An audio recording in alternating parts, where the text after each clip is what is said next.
It's a lot of new people, and it's like another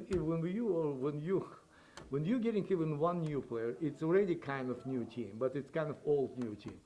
It's literally new team. So we are learning as we go, and that's why a lot of just kind of like teaching and coaching and at the same time running a lot of things, on the sideline.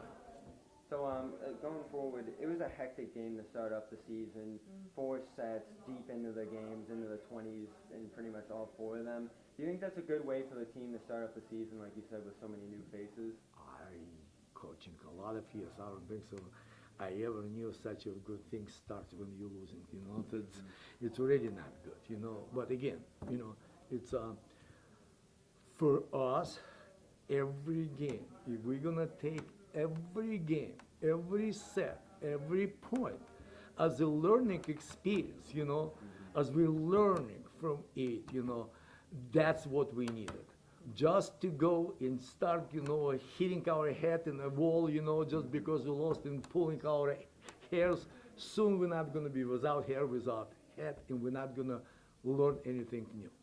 It's we just have to learn. We just have to learn, and it's going to be painful. Yeah, I mean, I know this is going to be painful, but again, it's as much maybe I have pain, I keep this inside and just gotta be patient and as much as I can. One more.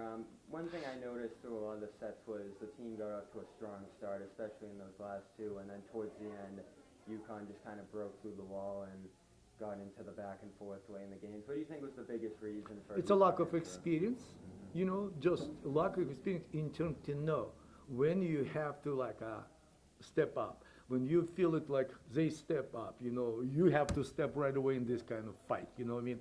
And fight for this momentum. We still want to find out, but find out for real in a game situation. In this kind of situation, who's gonna be say, it's me, give me the ball, and really deliver, So it's not up to me to designate, okay, that's going to be you or you. I can say it, but it's not going to work. We trying, talking about they trying, okay, who is the man in this kind of situation, And one thing I noticed too for Santita, you got the chant going before the game, doing a lot of talking throughout the game. What were some of the things communication-wise, especially in like a very loud gym like that, you were saying your teammates throughout, especially in those hectic moments late?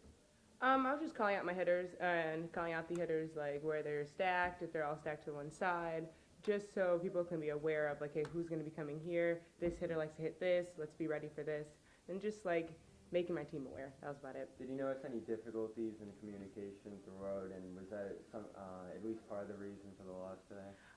Difficulties in communication, maybe a few times, but I don't think that was the cause of the breakdown.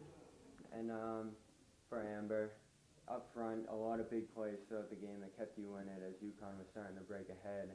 I noticed some of the strategies you guys were employing up front there between you jumping up with some of your teammates. And another thing I noticed was like some of the fakes you were trying to do. Is that primarily done to deceive the opponent?